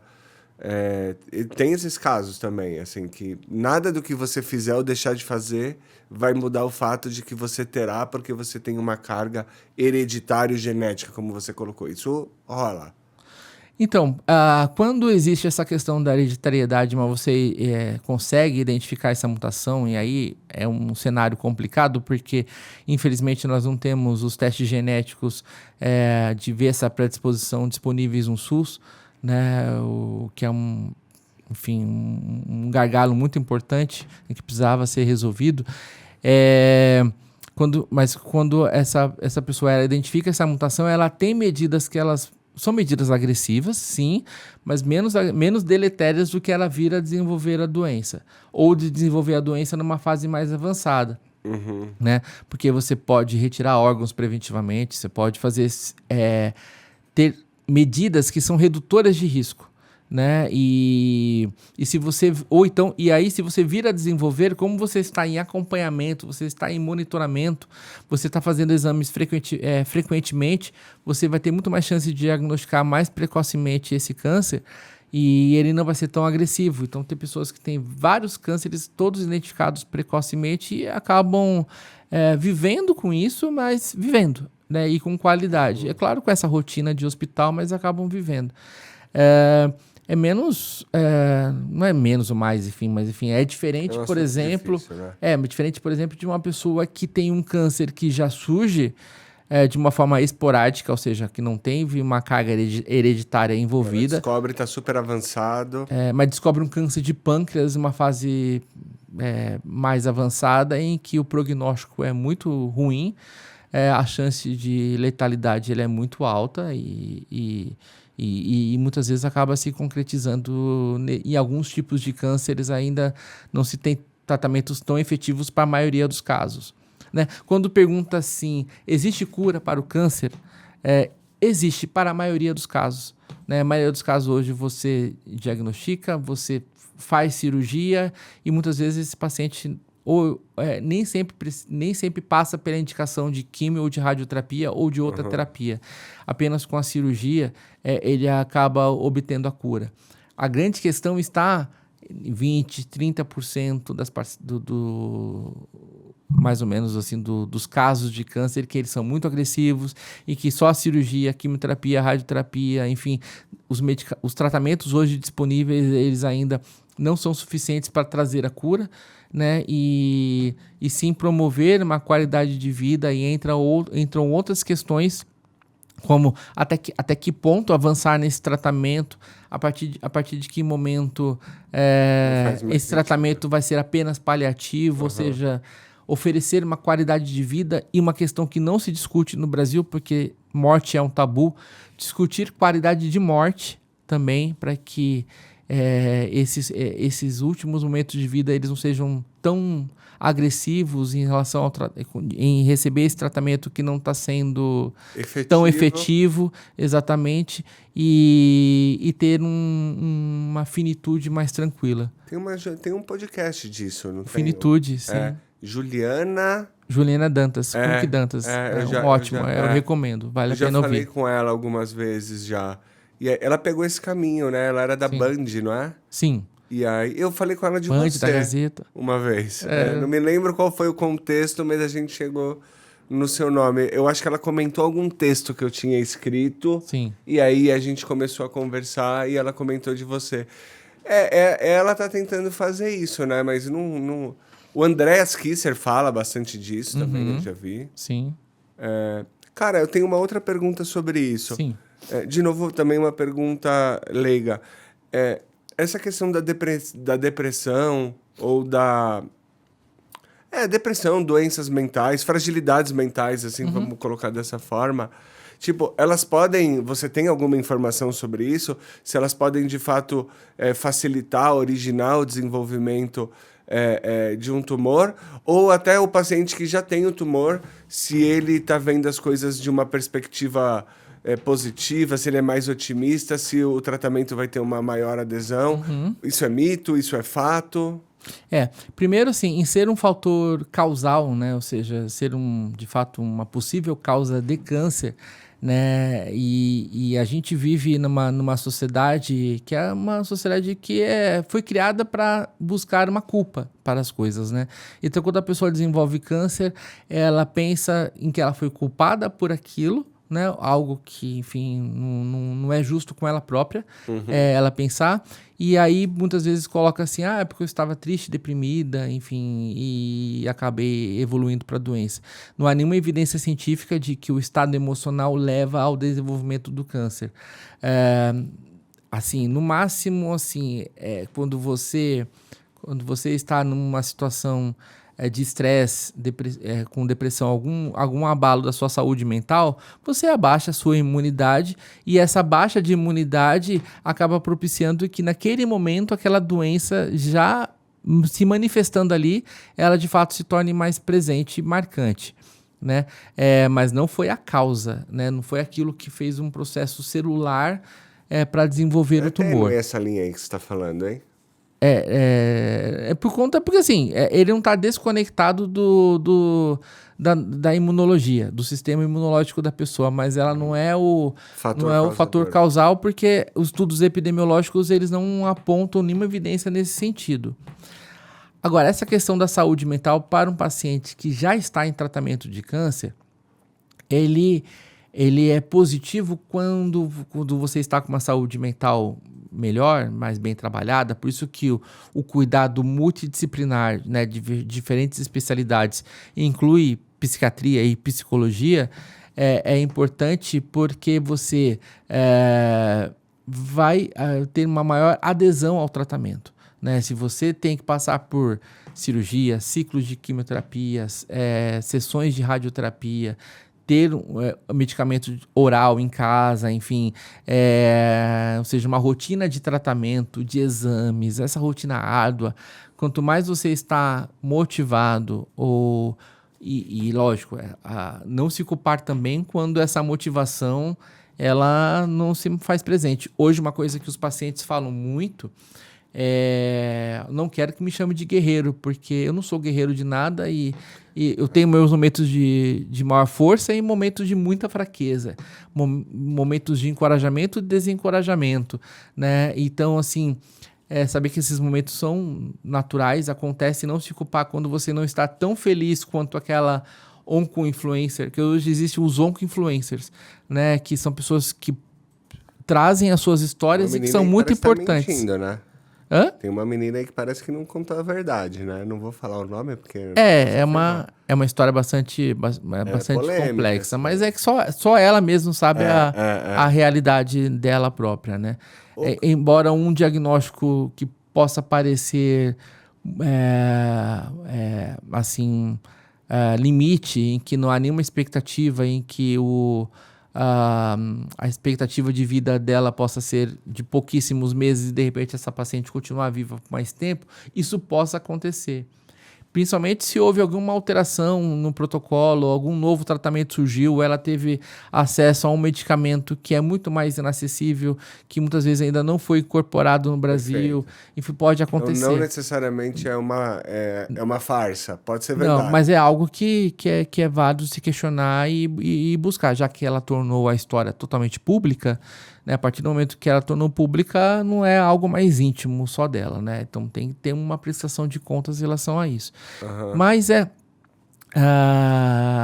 enfim, o lado emocional da saúde mental, ele ajuda na adesão. As pessoas seguirem o tratamento recomendado e também a fazer os exames, a irem nas consultas. A mesma questão, assim, se você me perguntar sobre religião, aí é independente da religião da pessoa, né? Muitos acabam atribuindo a crença, né? A pessoa a crença é porque acredita naquilo, né? Acredita que o fato de ter tido fé gerou a cura. Muitas vezes se esquecendo que, junto com a fé, houve todo um esforço da medicina, do médico, enfim, de tudo que ela recebeu naquela cura. Mas o fato dela ter fé, dela ter mais esperança, dela ter cura, é positivo desde que isso seja um motivador para que ela tenha maior esperança e adesão ao tratamento. Eu, infelizmente, conheci pessoas com muita fé, mas que não tomaram vacina. Então isso é contraditório. Morreram. Eu de verdade, assim, eu tô numa fase, cara, que eu respeito muito a decisão das pessoas. De verdade mesmo. Meu trabalho é meu trabalho. A gente tá trabalhando, a gente vai tomar cuidado com as informações. Mas da porta pra fora, velho, se você quiser, você acredita no que você quiser, você pensa da maneira que você quiser. Eu não sou esse tipo de pessoa que não falo, eu convivo com todo mundo, cara. Pra mim, claro que tem coisas que me ferem um pouco mais, assim, e tal. Mas é triste, né, velho? Pô, esse negócio da vacina, velho, isso me incomoda, cara. Sim, a mim muito. Porque eu tenho filho pequeno. E eu conheço pais e mães que, tipo, não vacinam seus filhos. Sim. Mano, tem muito, infelizmente. Olha o que você tá fazendo. Você não tá fazendo nem com você. Aí assim, mas você sabe a procedência da vacina? Bicho, eu acho que eu sei, mas eu também não sei. Vamos supor que eu não saiba a procedência da vacina. Eu também não sei a procedência da não vacina. E aí eu tô falando sobre tudo. Sobre, sei lá, sarampo, catapora, tétano. Eu também não fui lá olhar, eu não fui estudar lá. Minha mãe me levou, tomou e, pô, eu cresci e tal, assim. Eu acho que vamos lá, assim... Se a gente vai cair numa crença dessa de perder a fé nas instituições nesse grau, gente, onde a gente vai parar? Entendeu? Assim, eu preciso, de fato, cara, hoje, com relação a médico e escola, né? Eu levo lá o Heitorzinho lá, eu escuto, aí eu falo assim, puta... Eu não sei se isso que o cara tá falando faz sentido, mas eu levo para uma segunda opinião. Eu não abro mão da medicina. Sim, exatamente. Entendeu? A gente tem bons e maus profissionais, mas, gente, essa coisa da vacina, pelo amor de Deus, vacinem suas crianças, cara. Tipo assim, é surreal isso. Tipo assim, meu filho vai fazer 4 anos. Eu conheço crianças de 4, 5 anos que não tomou nenhuma vacina.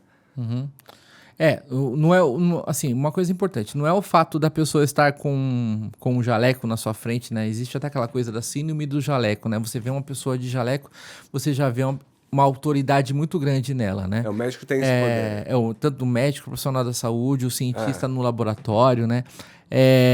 Mas saber que são pessoas, assim, que na maioria dos casos, são pessoas que estudam, assim, todos estudaram para estar ali. E todos têm uma expertise, uma formação para aquilo.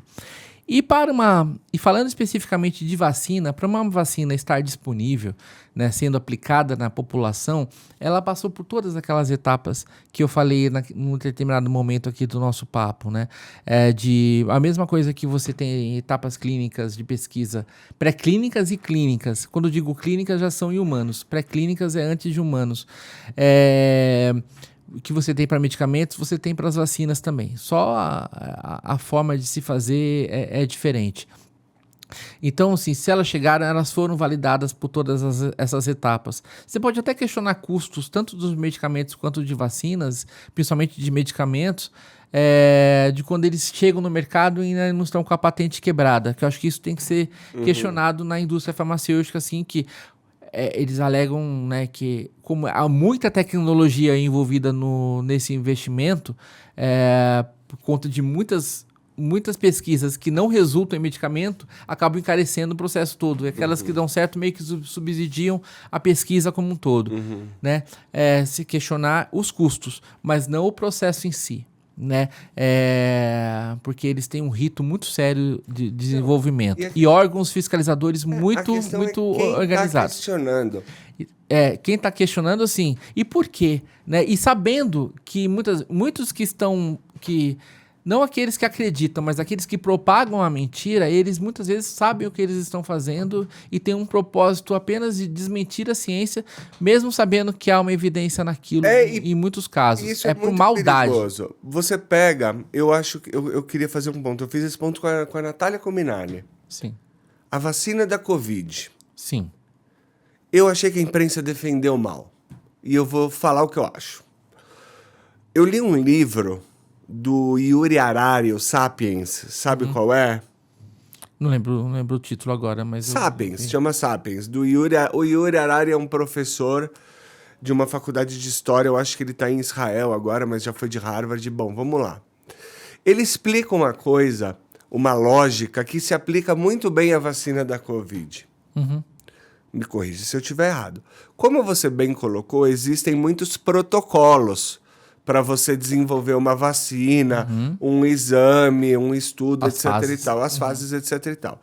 E aí bateu-se muito assim, não, mas como que sai uma vacina antes dos 4 anos?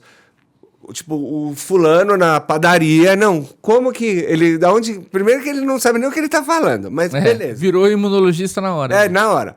A grande questão é a seguinte... E o Yuval Harari explica isso no livro, não sobre a vacina da Covid, porque o livro é anterior a isso. Mas ele fala assim, a ciência ela se desenvolve também de acordo com o interesse econômico. Porque, assim, do ponto de vista científico, interessa tanto saber o casco da tartaruga, como que ele faz, etc e tal, como a vacina da Covid. Do ponto de vista científico, essas duas coisas, a ciência não tem a hierarquia, vamos dizer assim, mas o ser humano tem. Necessidades que são mais urgentes, necessidades que são mais... que podem esperar um pouco mais, que são mais supérflua não é o termo correto. Mas naquele caso específico da Covid, a gente vivia uma pandemia, todos os recursos estavam direcionados para aquilo. Obviamente, por causa de uma urgência, vão se quebrar alguns protocolos, e aí por isso vai... Então, quer dizer, nunca antes... houve tanto dinheiro direcionado para uma única coisa para ser mais rápido possível. Então, isso é muito razoável que se faça isso mais rápido. Exato. Entendeu? Eu não estou dizendo, gente, eu não sou imunologista, eu não sou nada, mas assim, esse argumento de que precisaria... E eu vi os caras sentando nesse argumento e eu não vi ninguém falando, gente, não... Faltou. Você concorda comigo? Faltou. Isso foi uma angústia que eu senti naquele momento. Porque, assim, os dias eram muito longos na pandemia para quem trabalha com jornalismo de saúde, né?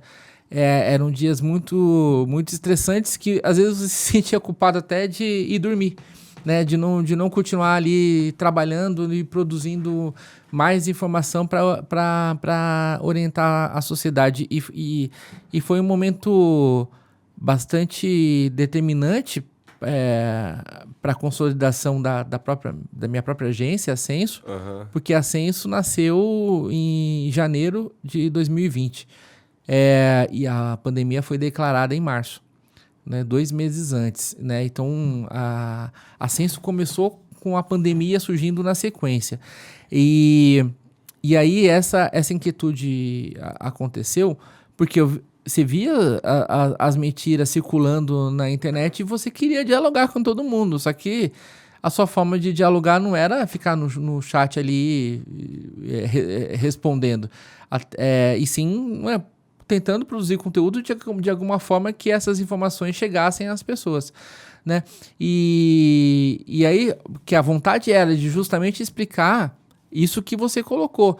Não se partiu do zero, ou seja, essa resposta que a humanidade precisava de como vamos parar a Covid, ela não partiu do zero, porque já se tinha um conhecimento prévio de outras cepas, de outros tipos de coronavírus, né? A tecnologia de vacina, ela também era conhecida. A questão estava em como desenvolver uma vacina para aquele SARS-CoV, né? Pro causador da Covid-19.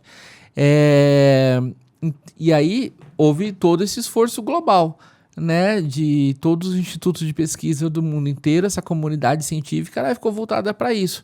Pesquisas para outras áreas, elas foram meio que deixadas de lado, e todo mundo que tinha algum conhecimento que pudesse ter uma conexão em contribuir com pesquisas para a Covid, se voltaram para isso, né? Até pesquisas de outras áreas acabavam pegando outros impactos da Covid na humanidade, né? O impacto econômico da Covid, o impacto da comunicação na Covid, enfim. Toda a produção científica foi voltada para isso. E aí, essa questão da agilidade dos resultados é que acabou gerando um certo alarde, porque saíam chamados pré-prints. Pré-prints são artigos científicos em que não houve ainda a revisão por pares. E eles acabavam já sendo tornado público, mas a imprensa não sabia muito bem como saber qual pré-print já podia ser falado e aquele que ainda não era o momento. Então gerou uma confusão bem grande, principalmente no começo da pandemia. Depois que as vacinas elas começaram a ser aplicadas e aí aquela curva de mortalidade começou a cair, né, que a gente via todos os dias no telejornal, aquele gráfico horroroso, né, de mortes, enfim. Eu não lembro da cena do caminhão, velho, da Itália. Nossa. E teve uma outra cena também. Na Europa que foi primeiro. E teve uma outra cena que ficou muito impactada pra mim, eu coloquei isso no meu livro. Eu vi uma senhora, na minha rua mesmo, ela abriu o portão assim com o cotovelo, porque ela não queria encostar, e aí era aquele portão que voltava e voltou, cara, estourou o nariz dela. E eu falei, cara, olha, as pessoas estão em pânico, cara. As pessoas estão... Foi triste, foi muito triste, velho. Foi. E assim, uma coisa que muda atitudes nas pessoas é a percepção de risco. Conforme os anos vão passando da pandemia ter acontecido, as lembranças, até assim, você acaba colocando essas grandes dores, esses grandes traumas num espacinho ali que você recalca da sua vida, né? Que você esquece na sua vida. E aí você acaba perdendo isso, né? Então, assim, é uma oportunidade para cada vez mais se falar sobre a importância de saber separar a notícia verdadeira da falsa, saber a importância da vacina, saber o quanto a ciência é necessária, né? Que você veja as pessoas ali na rua manifestando por investimento na ciência, e saber que aquilo tem a ver com a sua vida, porque o cientista, recebendo fomento para suas pesquisas, ele vai reverter isso para a sociedade, né? Sem ciência a gente não tem tecnologia para nada, né? Nem para conversar como nós estamos fazendo aqui. Porque olha toda a tecnologia que está envolvida aqui no simples bate-papo. Não. Não tem nada a ver. Você pode ser, seja de direita, não seja, e seja de esquerda também. O mundo mas, funcionar. gente, mas ciência, pelo amor de Deus, né? Exatamente. É uma coisa que... Então, assim, uma coisa que eu gosto de usar como exemplo, já que você falou, né? Eu também tenho muito essa coisa de buscar a história, né? E se você pega a história da saúde, você tem essa percepção também. As pessoas hoje, elas estão... Pegando o exemplo do câncer, as pessoas estão tendo mais câncer hoje porque elas estão envelhecendo. Mas porque elas estão envelhecendo tempo suficiente para vir a ter câncer. Porque antes as pessoas morriam antes de ter câncer. As pessoas morriam de tuberculose, as pessoas morriam de doenças infecciosas, as pessoas morriam de doenças que não morrem mais porque existe vacina.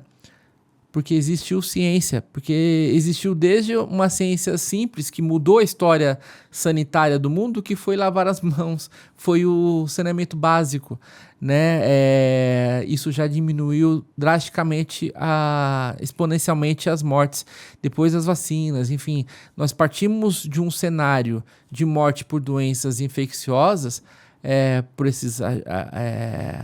vírus, bactérias em geral, assim, e hoje as pessoas morrem de doenças crônicas por conta de um tempo maior de vida em contato com coisas que não necessariamente são saudáveis para nossas vidas. Fala do seu curso para jornalistas, isso é uma informação legal. Nesse curso, né, que nós oferecemos de oncologia para jornalistas, houve um importante parceiro, né, que é a Sociedade Brasileira de Cirurgia Oncológica, que em conjunto com a Censo, né, nós construímos toda a grade, enfim, pensamos com muito carinho essa programação científica e de conhecimento aí para os colegas jornalistas e comunicadores que participaram. Nós realizamos agora no mês de abril, né, ou seja, 2 meses atrás nós realizamos esse curso nos dias 7 e 8, que coincidentemente foram os dias do jornalista e Dia Mundial de Combate ao Câncer, que teve a proposta de contribuir um pouco para essa formação desse jornalista que que já está na ativa produzindo matérias sobre saúde e aí dentre elas câncer, ou que vai vir a cobrir, ou até mesmo estudantes de jornalismo que enfim, vislumbram escrever matérias dentro dessa área, né? E comunicadores, porque comunicadores que eu digo são profissionais de saúde que falam sobre câncer, né? Que também tenham esses elementos para ter maior assertividade em levar informação qualificada e verdadeira para as pessoas. Então, nós promovemos ali online, né, porque são tanto os jornalistas convidados, né, especializados em saúde que ministraram aulas, quanto os especialistas médicos, né, que participaram, eles são de vários locais do Brasil. Havia até jornalista como André Biernat, que é da BBC, então ele falou diretamente de Londres, né? Então o webinar propiciou isso até para ter um alcance de jornalistas do Brasil inteiro. E os 2 dias completos, que somam 8 horas de aula, eles estão no nosso canal no YouTube, o YouTube/Censo Comunica. Você vai lá em webinar, tem os 2 dias completos do curso, que foram 2 manhãs, nesses 2 dias que eu falei, e as aulas separadamente também estão lá, que vocês podem assistir integralmente. Essa foi também uma preocupação que nós tivemos, assim, é importante ter cursos de formação que são que você paga pela inscrição, enfim, lógico, né, para ser mais sustentável, mas a proposta com esse curso é que abrangesse o maior número possível de jornalistas e então bom? rolou, teve mais de 100 jornalistas participando. Caramba, então cara. Foi ou seja, mostrou que há uma demanda, há um interesse, né, por essa qualidade, que a decisão de fazer online foi acertada. né? Porque senão restringiria a uma determinada localidade, menos jornalistas, enfim, e o deslocamento também é mais complicado, né? Então, acabou sendo uma decisão acertada, porque dá para fazer transmissão de qualidade hoje online. E assim... então a gente fez um curso gratuito, né? E para jornalistas que tinham um link assistiram ao vivo, né? E interagiram conosco ao vivo. Mas subimos todo o conteúdo no YouTube e que aqueles que estavam podem assistir, aqueles que não também podem lá conferir cada uma das aulas separadamente ou assistir integralmente. O legal de assistir o integral também é que os debates ao final de cada painel, eles só estão no link total. Os debates não estão ali soltos, desconexos. O que as pessoas podem encontrar nesse seu curso? Nós fizemos a divisão desse curso primeiro falando sobre história do câncer, aí dividimos depois em prevenção, diagnóstico e tratamento. Só que não ficamos apenas falando como prevenir o câncer, como é o diagnóstico do câncer e como que o câncer é tratado. Não apenas isso, o que é bastante importante, porque são bagagens técnicas sobre o conhecimento sobre oncologia. Mas tinha experiências, por exemplo, de como a jornalista Paula Félix da Veja, que é uma extraordinária jornalista, como ela faz para fazer o diagnóstico daquilo que vai ser pauta para ela. Aquilo que é importante ela informar sobre câncer. Então ela falou sobre isso. O André Biernat falou sobre como ele faz cobertura de congressos de câncer, né? Tanto no Brasil como fora. O Bruno De Pierro, do Science Arena, por exemplo, falou sobre... ele falou sobre como ele transforma um artigo científico numa notícia. Isso é bom, e como identificar os melhores artigos, né, e entrevistar da melhor forma esses porta-vozes para fazer uma notícia de qualidade. Eu também falei sobre onde buscar os números, os dados, para você levar números em fontes confiáveis sobre câncer, tanto de dados de epidemiologia do câncer no Brasil, como nos Estados Unidos, que é uma grande referência em dados, ou pelo menos espero que continue sendo, né, após o governo Trump, né, que enfim tá fazendo um desmonte ali, mas espero que não seja tão nocivo, e a OMS, né? Então mostrei ali onde que estão esses caminhos, inclusive como extrair, no caso do Brasil, dados no DataSUS, né, dessa realidade também da saúde pública no Brasil.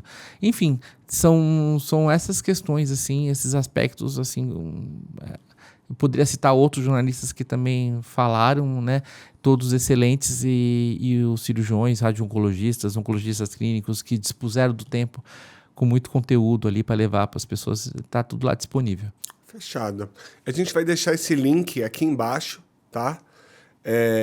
Nos comentários também vai ter o link do LinkedIn do Moura, do Instagram, o link da Senso Comunica, vai estar tudo aqui, tá?